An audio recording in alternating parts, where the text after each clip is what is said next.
Welcome back to the Polish Podcast, where we embolden women in their faith and their work. I'm your host, Jane Dorman.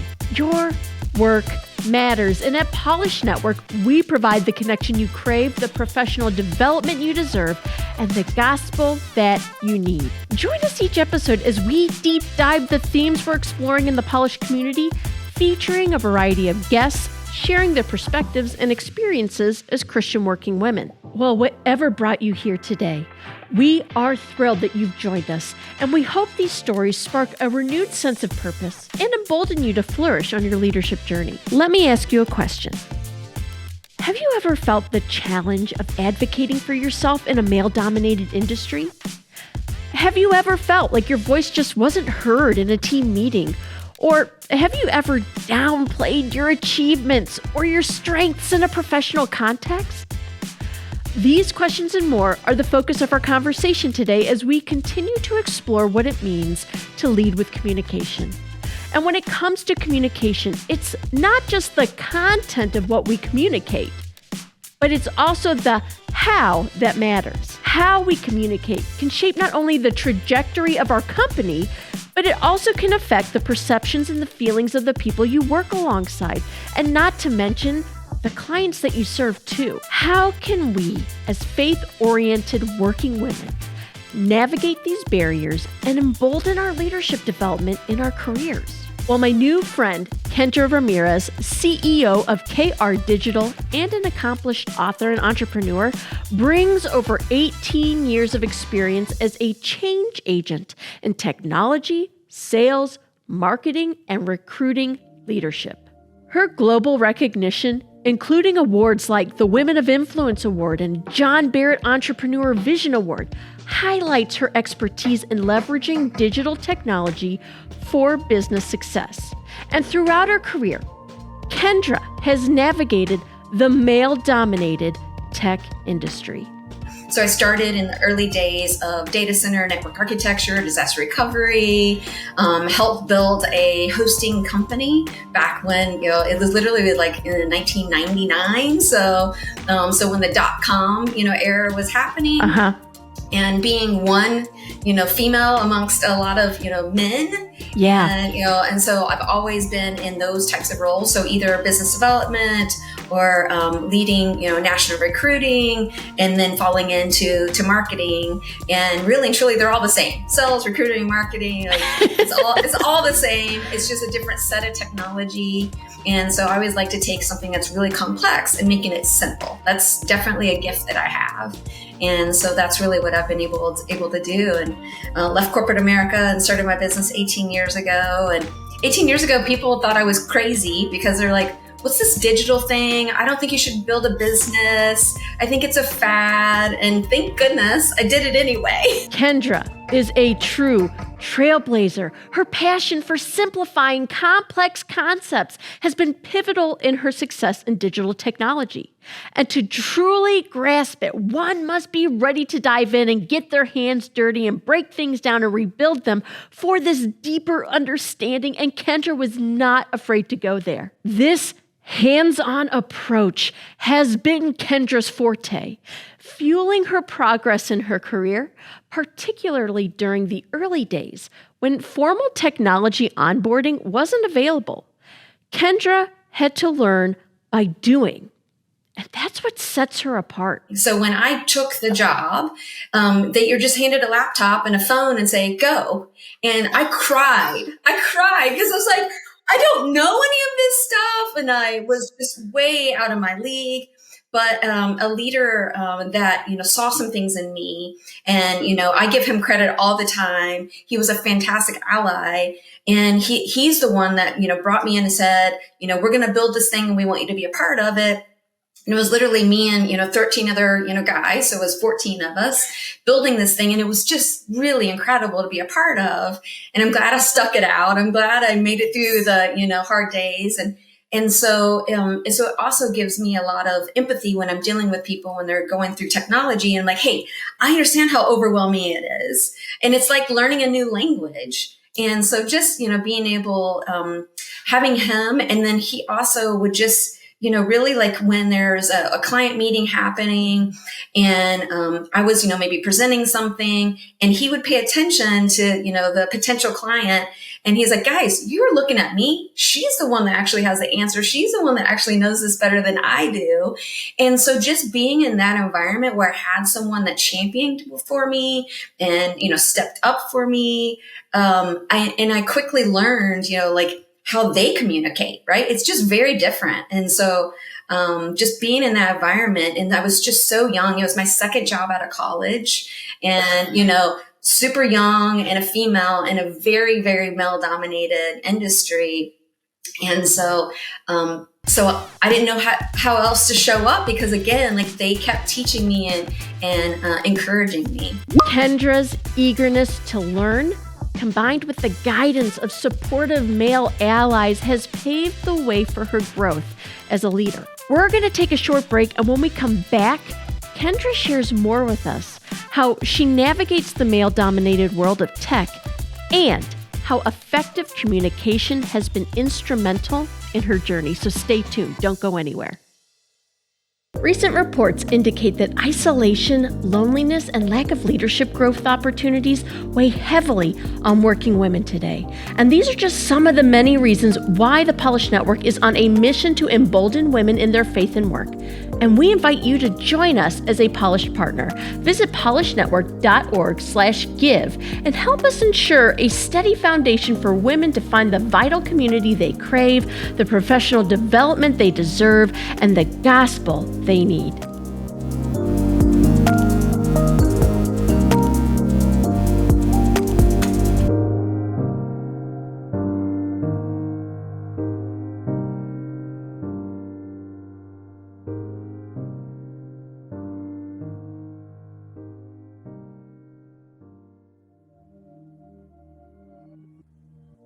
Communication is key, especially when it comes to empowering women in their leadership. This is something that Kendra is super passionate about, especially as a trailblazing female leader in a male-dominated industry. She'll be the first to tell you that her communication strategies were instrumental to her success. I tend to be a very direct communicator. And so when I'm working in a male-dominated, like, I don't sugarcoat things. I'm like, hey, here's what we got to do. And nobody's offended. I'm like, it's not coming from a place of I'm trying to be a jerk. It's just, I just have always been, kind of a direct communicator. And I'll never forget that particular boss, Tim Campbell is his name. And he knows I rave about him all the time. And so he, in my performance review said, you're really good at managing up. And so what that means is like, I always was pushing leadership. So I would always ask questions. I'm like, well, why are we doing it that way? Or couldn't we do it in a different way? Or could we approach it differently? Or they were always open to like my ideas versus kind of shutting me down. And so like, and he laughed. He's just like, I've never managed someone that like, just because I was just constantly pushing. And what was great is he encouraged me instead of shutting me down.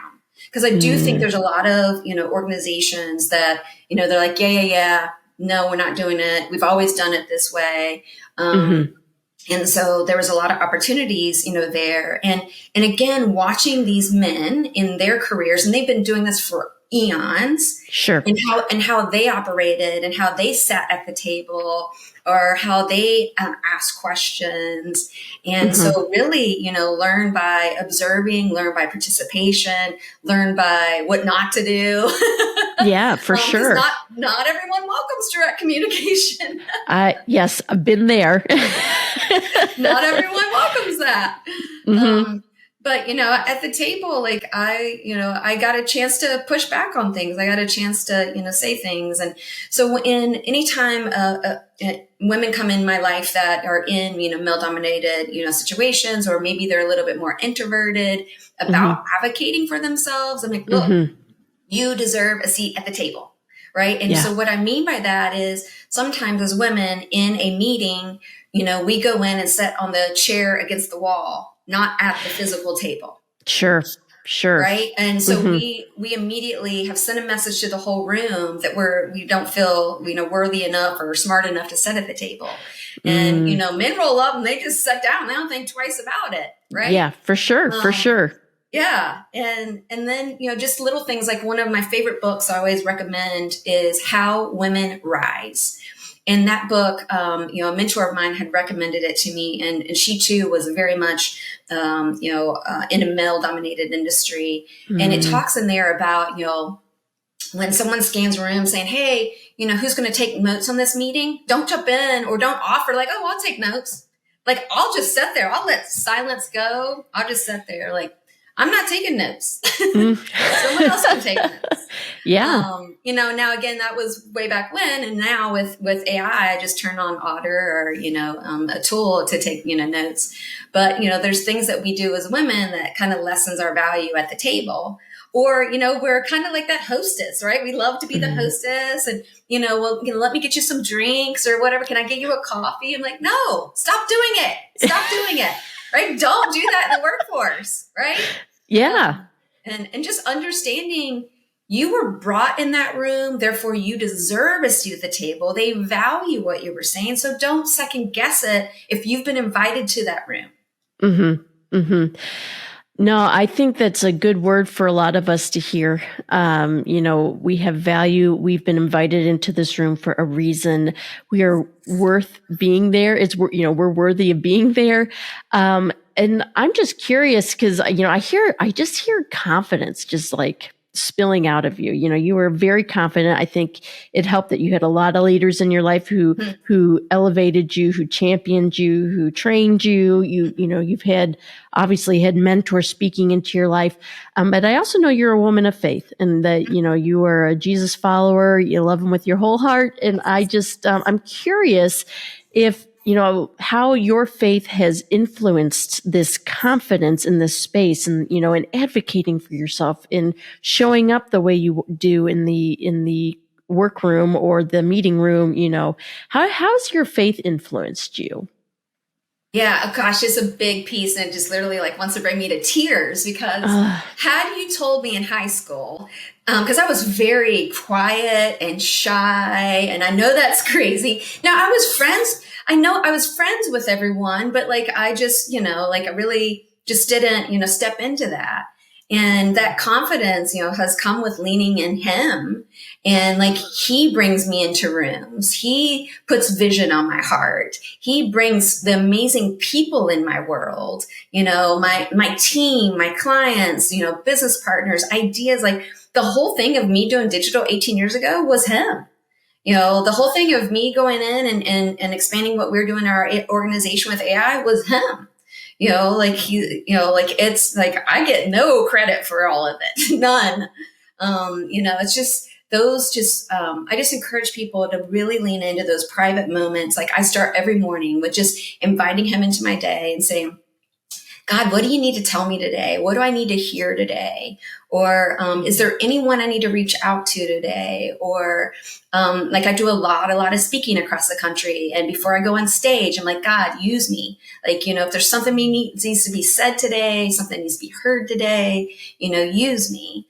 And so like, that's just something that has come over time. I grew up in the church. I always, went to church. But my relationship, has just deepened, tremendously, going through a lot of battles in my life. And there was a, time like after college, once I graduated, I didn't really have a home church. And me and a friend, like every Sunday we'd just in the yellow pages, old school, flip through, find a church. And we would just go like all kinds of churches. And then we'd go and eat breakfast afterwards and kind of talk about like, what do we like? What do we not like? And then once I finally found a home church, I was living in Louisville at the time, I got promoted and sent to Cincinnati. And then now I got to start all over again and find, that home church. And ended up, I was brand new married and already just devastated by the situation in my marriage and just, it was not good. It was not healthy. And I was crying over at my neighbor's house. And I'm like, I don't know what to do. And she's like, why don't you go to church with me? And then that started this whole other, journey, with me getting back into my relationship with him. And then it took a little while because then I got divorced. And so, once I got divorced, then I was back all in. Like I was all in, like I was, got into small groups. I got involved again. And because I just really needed, I needed that group. I needed that community. Cause I was very, very depressed during that whole situation and very isolated. And so like I had to pull myself, like, all right, like, okay, let's seek out groups where I feel safe, community where I feel safe to, open up and share, my journey. And so a lot of people that don't know my backstory, assume like life's been hunky dory and like, girl, pull up a chair and let me tell you, like, this has not been easy. It has not been easy. But what I'll tell anyone listening, if you don't listen to anything today, understand that every valley, there's a mountain moment after that valley moment. So if you're in the valley today listening to this, just know and trust your mountain moment is coming. That's beautiful. Your mountain moment is coming. And gosh, you saying that like harkens a memory for me of struggle and where God actually put literal mountains in my view every single day through that dark valley of a season. Oh, wow. And I remember, like long story short, in 2006, I interned at a radio station in Alaska. It's kind of where God planted this whole dream of radio production and stuff. But prior to that, I went through a very hard season leading into that, where he just kind of stripped away all these distractions that I had, and he was bringing me back home to him. But while I was up there, it was like the spiritual season of healing. And I just remember I had to walk. It was on a mission campus. The radio station was, and I had to walk from my trailer to the station every single day. And every day it was, the mountains were in like full view every day. And I just remember feeling so small, and like his glory was just on display every day. And it was just a visual reminder. So, I mean, that is a powerful visual for all of us to think about, especially if you're in a valley right now. There is a mountain moment coming, because he has gone before you. He is before you, and he's going to walk with you, and you're going to walk through it with him if you receive it, And so I just, thank you for sharing that piece of your story with us, Kendra. I know it's a vulnerable piece, to share those parts of our stories that maybe aren't on the highlight reel of our life, but it's those, I feel like it's those pieces of our story. Those are like crucial to those growth moments in our relationship with him, and rooting our identity deeper into our, because our identity, it should be, and well, I hate using the word should, needs to be, our identity needs to be rooted in him, because when it's not, that's when things get wonky. And I think that, kind of circling back to just like how you lead with communication, how we lead with communication, how we self-advocate for ourselves, how we show up in the office and have that confidence, because, we're an organization that emboldens women in their faith and work. And the reason why you can be bold is because you are a daughter of the King. And he has placed you in that space for a reason. He has opened up that opportunity, and we need to take some ownership of that, right? Like, I think that's such a crucial piece for all of us. And, you had talked about self-advocacy a little bit earlier. And, I think women hear that, I need to advocate for myself. And that can be scary. That can be scary sometimes because maybe we're not deeply rooted in our identity. Maybe we're in a new space and we're trying to just feel things out, in our workplace. Like, where do I fit in? Where do I belong, if you will, or where's my authority on certain things? Can you like speak to the importance of the self-advocacy piece, and how have those effective communication skills, like how can that like empower and embolden us in the work that we do in our roles? Yeah, thank you. As women, we have a tendency of, maybe in our life we've been told, oh, just keep your head down and work hard, and then you'll get the tap on the shoulder for the next opportunity, right? And that's not true. Not true. Whoever said that, like, no, it's not true. And so if we don't advocate for ourselves and we don't say that we are part of, a particular project or leading something or, influencing, our work. So creating almost like a little brag book. I know the word brag is, not a, positive statement. I just don't know what else to call it. Your positive book, whatever you want to call it. But, save emails that you've received, accolades from coworkers or clients or whatever in your, save those. And then also document like each week, what impact you made that week, either for a teammate or the organization or whatever. And you're just starting to just stack in, things. So when it does come time to a performance review and someone's like, oh, well, here's what you did. They don't know all the details. They don't know all the work that you're doing. And so don't assume they know. They don't assume that they know how hard you're working and the influence that you have in the organization.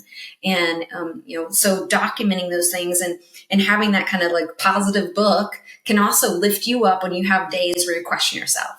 When you have days where like, you're feeling like, the whole imposter syndrome, right? You're like, am I really good at this or am I just, and a lot of times, we are really good at it, but again, we don't really step into it.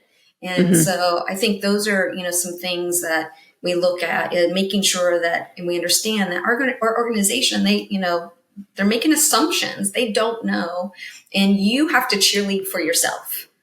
Just like in an interview process, right? We have to cheerlead for ourselves. And it does feel awkward and strange, but if you don't do it, who's going to do it? Right? That's true.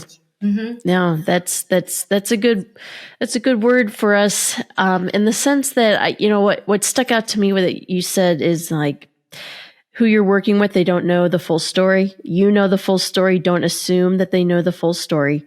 Or like the full like breadth of the work that you are doing. You need to speak up. You need to use your voice. And that's a way to empower us in our communication is to realize like they only know what they know. They may not know the full picture of what you're doing or what you're going through or what's happening. You need to, like you said, cheerlead for yourself. You need to speak up. You need to, you need to use your voice, to communicate because, communication leads to clarity and clarity is kind. That's kind of how I kind of see it all. That's how I mentally process that, if you will. Yeah. That's such a good word for all of us. Another piece of your story that I'm hearing as you share is you had a lot of champions that moved you forward, that cheered you on. And I'm curious is how have you gone about building alliances with other leaders and what role does communication play in fostering those relationships? Because I'm sure you are, coming alongside younger leaders as well and I cannot say that championing those people along in their leadership journey. Yeah. I love being a cheerleader for others. And so I have just always made myself available. And so a lot of those allies in my life has been where I'm seeking mentorship, right? I'm reaching out to people and saying, hey, you've walked this out before me. Tell me like, what would you tell your younger self or what do you wish you knew? So reaching out to mentors. And so I make myself available. I have my calendar, publicly available. People can book time with me and I don't say no to those calls. And I have had thousands and thousands of those calls, especially in 2020. I talked to 400 women in 2020. And so like if people are looking through entrepreneurship, if they're trying to figure out mindset, if they're trying to navigate, whatever. And if I have anything to offer, I'm like, I'm happy. Like I want to shortcut that, that pain point, right? So if I've walked it out, I want to be like, hey, don't do what I did. I made this mistake here or, whatever, right? Whatever I can do to kind of shortcut, that pain for, people. And because I've also done a lot of work. I've had a coach for the last 9 years, and I've had to learn and do the onion layers and layers and layers and layers. Sure.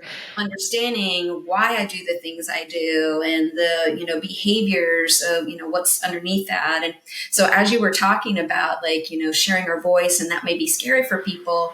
Sometimes as a child, they weren't allowed to share their voice, and they would get in trouble or, be harmed in some way, physically, emotionally, verbally, or whatever. And they may be carrying that through into the workforce. And so they're afraid to share their voice because of maybe something that happened. And I experienced that as well. So I was very quiet. But once I learned that, no, this isn't like a failure situation, it's a learning situation.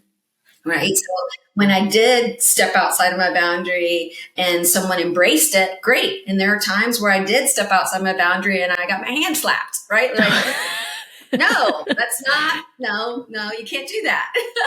Sure. So now knowing that, I'm in a safe environment and I can, share ideas. And sometimes when we get that pushback from others, it's their own perception of the situation.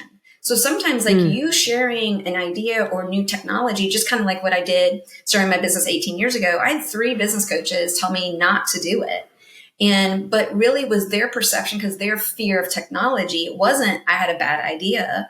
It was their own fear. So sometimes we have to understand in our vision and where God's taking us, other people may not see that vision and they may push back. And so understanding like, if in every fiber of your being, like you're like, no, this is a big thing. There's going to be big impact from it. Lean into that. Yeah, man. Like I hear that, and I've thought about that. When you shared that you had shared this idea with your coaches, and they had this perception because there was this fear there because they didn't understand technology, but you did. And you had this vision and you were like, no, I think I'm going to keep doing that. Even though you had 3 voices telling you, no, don't do that. Do not pass go. Gosh, like, what was that like for you? Like, did you have like a cognitive dissonance, like with these? Cause you're like, gosh, these are people I trust and they're pushing back. Like, how did you navigate that? Like to say, nope, I think the right choice, because you see that throughout the Bible, like God giving a dream to somebody and it looks crazy to everybody else, but these people stay true to it. And so that's what I'm hearing. Yes. And I'm curious, like, how did you navigate that? Yeah, it was just such a faith thing. Cause like I look back, because when I started my business, I was fresh off a divorce. Like it was a terrible time to start a business. And I don't know, single mom doing the whole thing and starting a business, like it was a terrible time, but I did it anyway. And when I look back, I'm like, how in the heck did I do that? And it wasn't it was, with him and his faith and his provision. I don't know how else to describe it. Cause like I said, if you tell any normal person out there, like, hey, I'm going to start a business. I got 3 people that told me no. I'm in the, just fresh off a divorce. I'm a single mom. It's a perfect time, right? You say that situation out loud. It sounds crazy. And, so the only thing I can describe is like, he's like, it's his provision, it's his guidance. And it was really, just leaning into that. Like every fiber of my being is like, this is a big deal and businesses need to understand it. And so again, this feels like deja vu for me because I'm doing the same thing now, talking about AI, right? I'm talking about AI and have been for the last couple of years. And so I'm still getting that same pushback. Oh, it's not going to impact my business. I'm like, okay, write it on your calendar. Kendra said, because I'll tell you, I've had people 10 years later come back to me about digital and say, I should have listened to you 10 years ago. It's the funniest thing. And those coaches, they've come back and it was years later. They're like, should have listened to you back then. Yeah. Well, no, that's totally your faith in action there. Like you said, it was with God. He was the one who kind of planted that dream in you, and despite what other people said, and they were trusted voices in your life. It wasn't like just a random stranger. You were like, I still think I still think that this is the next right step. And I just think a lot of us need to hear that and sit with that, because I think God is in the business of planting big dreams in our hearts, and it can be scary. Like I'll call that out right now, but that's where we're invited to lean in, right, and to follow where He's guiding us and leading us, and trusting in His provision, even when it doesn't make sense. Oh my gosh, that is. Oh, I'm so glad we were able to go down that rabbit trail. I love that. I love hearing how God works in our stories in those ways.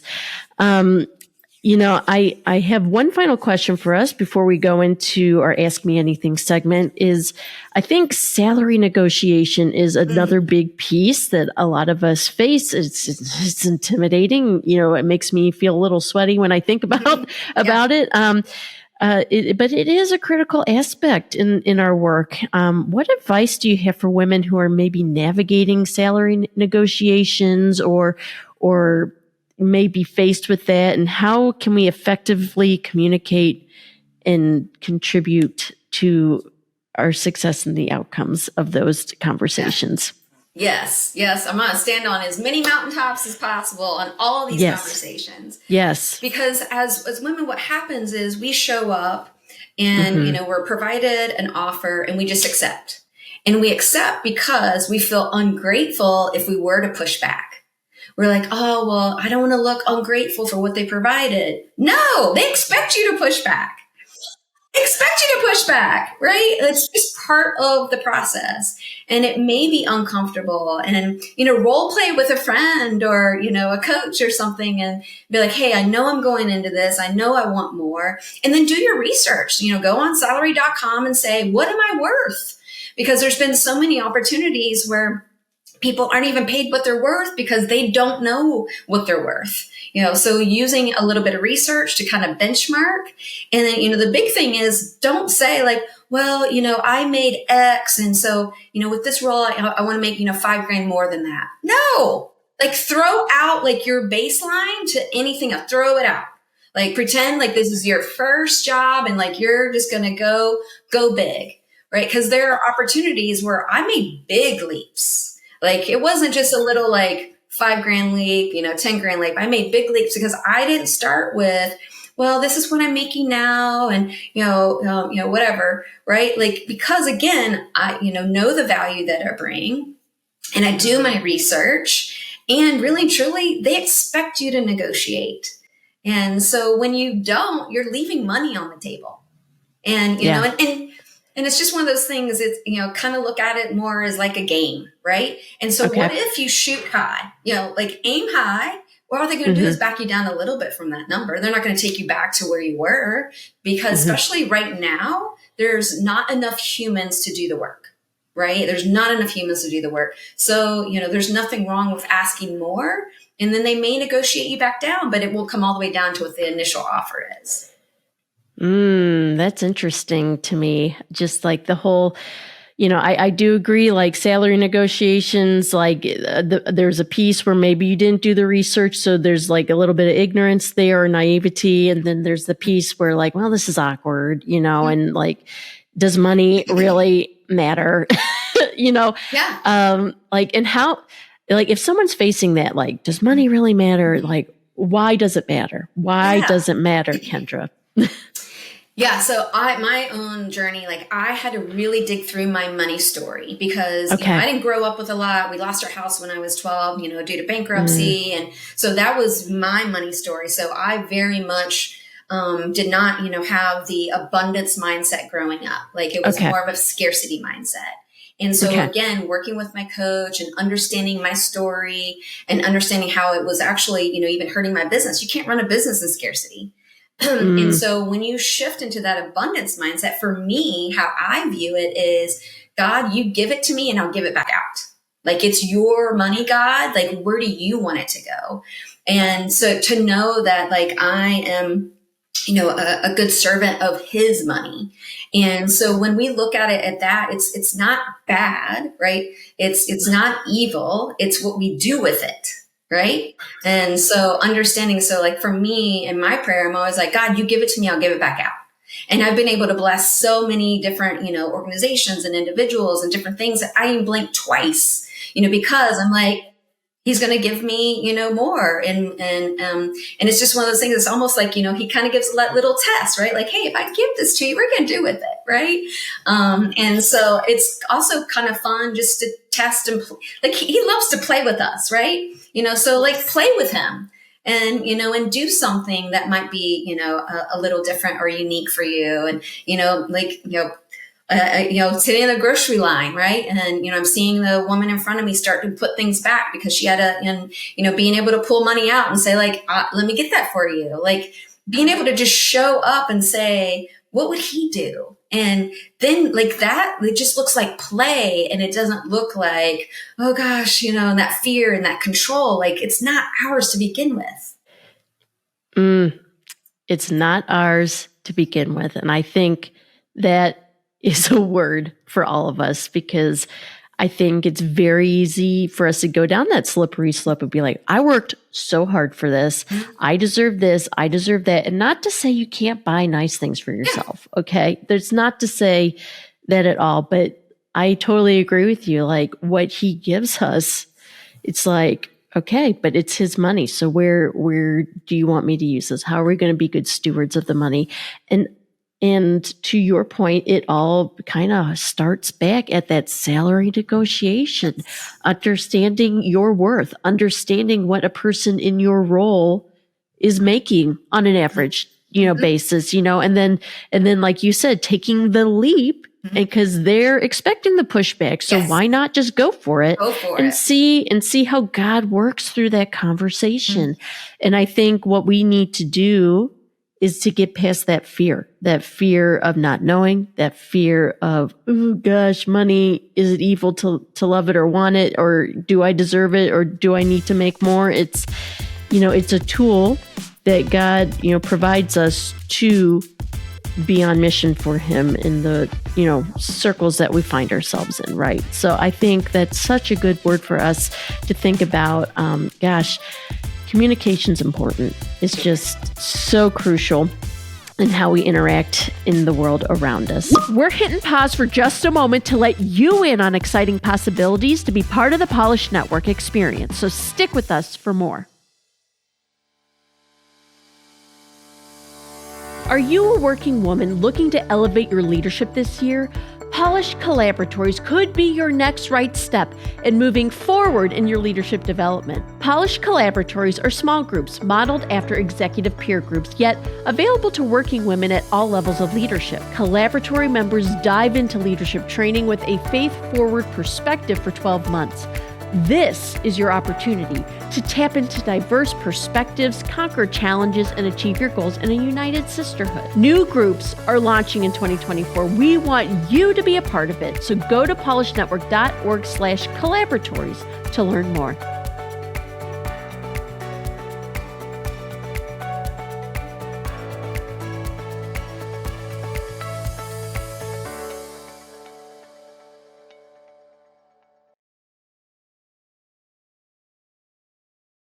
Well, welcome back, friends, to the Polish Podcast. We hope you're enjoying this conversation we're having today with our guest, Kendra Ramirez. And now it's time to add a dash of spontaneity and a sprinkle of fun to the show. It's time for Ask Me Anything. Kendra, this is how it works. This is a chance for us to peel back the layers and get to know the woman that's behind the work, the quirks behind the expertise. And I'm going to ask you just a few questions that we've curated, and we're just going to follow our curiosity to know more about you. Are you up for it? I'm down. Nervous. All right. I had a feeling you would be. Okay. So, you're into technology. AI is definitely a big deal right now. It has been such a gift to personally in the work that I do. If you had a personal AI assistant with its own unique personality, what would you name it? And what tasks would you entrust it with in your daily life? Oh, gosh. Oh, I love this. This is so fun. I immediately think of, like, in college, my friends called me K-Rock. That was just like my short. So I think I would call, my AI K-Rock. And to me, K-Rock is like, that's super confident, like knows all the answers. And I would train it in that personality, just, again, super confident and creating kind of like my second brain. It would be a place where I just like dump all the things in my head in there and then get to interact with it. I think that would be really, really fun. So kind of like Beyonce has her, her alter ego, Sasha Fierce. Ego. Yes. Yeah. K-Rock would be my alter ego. I love it. Oh, I love that, Kendra. That's the perfect answer.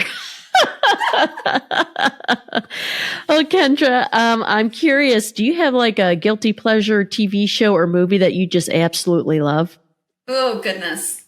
I don't know. I might get in trouble for this, but like, it's okay. I love the series Suits. Really? It's okay. An older series. Yes. That it was just so good. My husband and I just really enjoyed, watching it. And so, yeah, it was definitely one of those fun things. But I would say, something I won't get in trouble for is like, I love Chosen. Like, I just love that series so much. Yes. Like, it just brings the Bible to life and like knowing, Matthew's like awkwardness through it all and, and Simon's, stubbornness. And I'm like, like it just brings it to life for me. And so I love that series so much. Oh, that's so cool. I'll have to, I know about Suits. It's on Netflix, I think, right now. I just have, there's just so much content out there. There's not enough time to watch it all. So I'm just like, okay, noted. I'm going to add that to when I get into a show hole, if you will, and add that to my list. That's cool. Okay. Well, I have one final question for you, Kendra. What's the most valuable lesson that life has taught you so far? Ooh. Most valuable lesson. Man, we shared so many. Like these are like so many. I know. I think that, and it was throughout our conversation is like, I always would get stuck on feeling like a failure, right? Like school was hard. So I didn't feel smart because I was like, gosh, I must be really dumb because this is hard. I mean, I had to work really hard through school. So I used that story. I told myself that story for years of like, you're not smart. You're not smart. I'm like, no, I just learned differently. So in understanding and changing the language from feeling like a failure to, no, I'm just learning. You're not failing. You're just learning. So I always say I have multiple degrees, street degrees in learning, right? Like, and sometimes I've had to learn the hard way. And so instead, I think that's really probably that commonality and that thread throughout my whole career has been like shifting the language of I'm learning. I like that. It's a reframe on failure because, is failure really a thing or is it just a new learning experience? Like, okay, that didn't work and let's get up and do that again. And that's just a really great reframe for all of us. So thank you so much for sharing that. We are all still learning together. Well, Kendra, thank you so much for sharing those little pieces and those little nuggets with us. But here's the thing, friends, we want you to be a part of the conversation. We want your burning questions, your curious musings, your wild wonderings about our guests. So if there's something you just always wanted to ask, now is your chance. And you can learn more about those opportunities at our website, polishednetwork.org. Be a Polish Podcast MVP and send in those questions today. You'll get a mention and you're going to get insight to the guests that we have on our show. So we just can't wait to dive in and send in those questions today.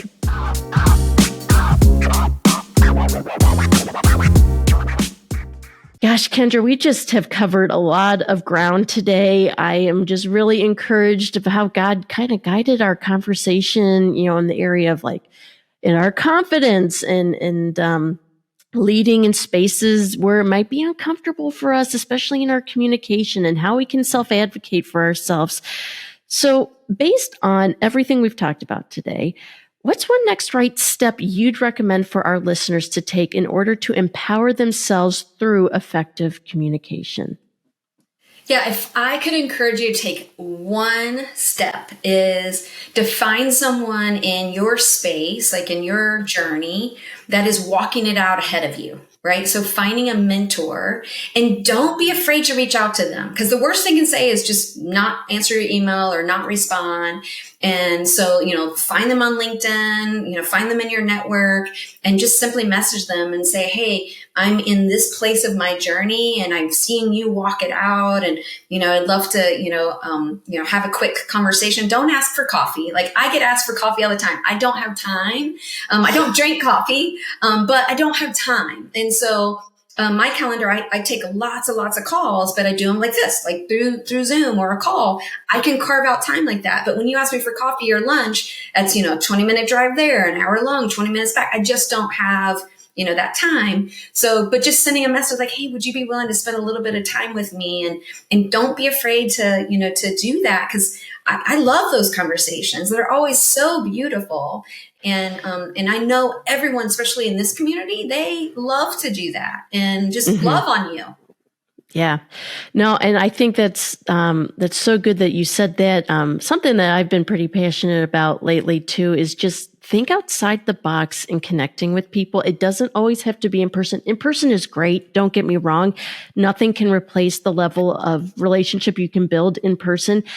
And we also have these tools now in technology that make people accessible, Like you said, seek out those mentors, but don't get hung up on like, oh, they can never meet me for lunch or coffee or schedules don't line up.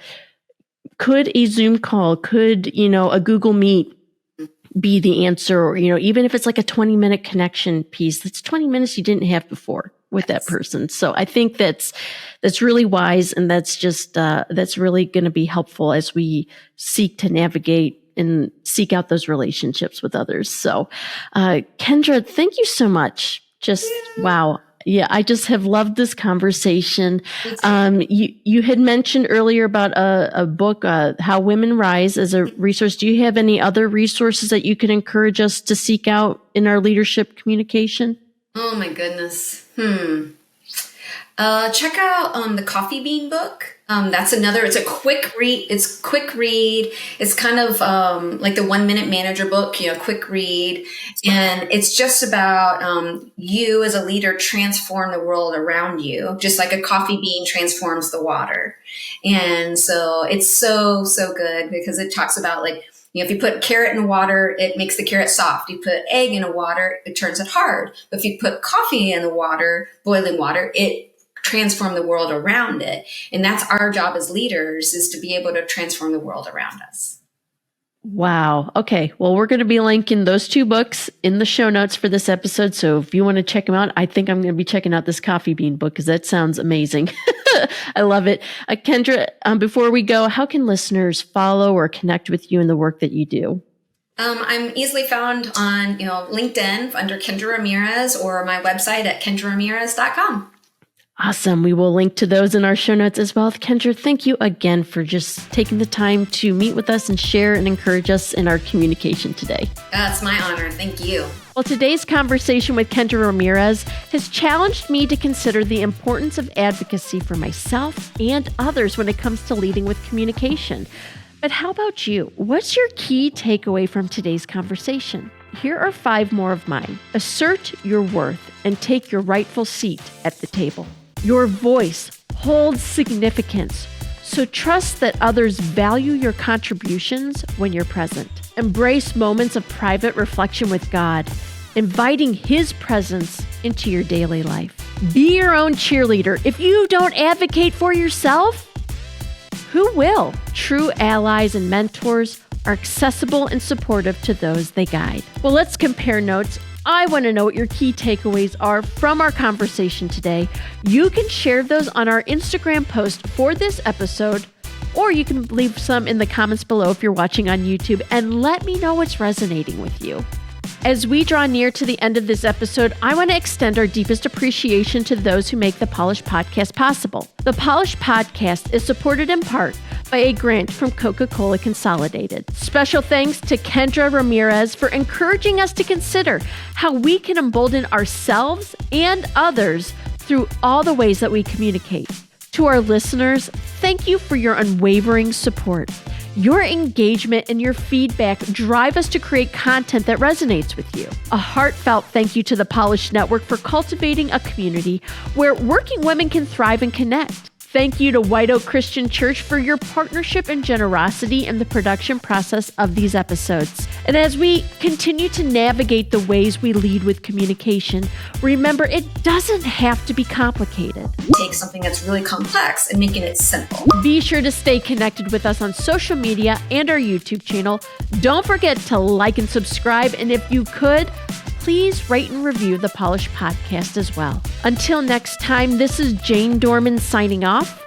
Keep moving forward and remain emboldened.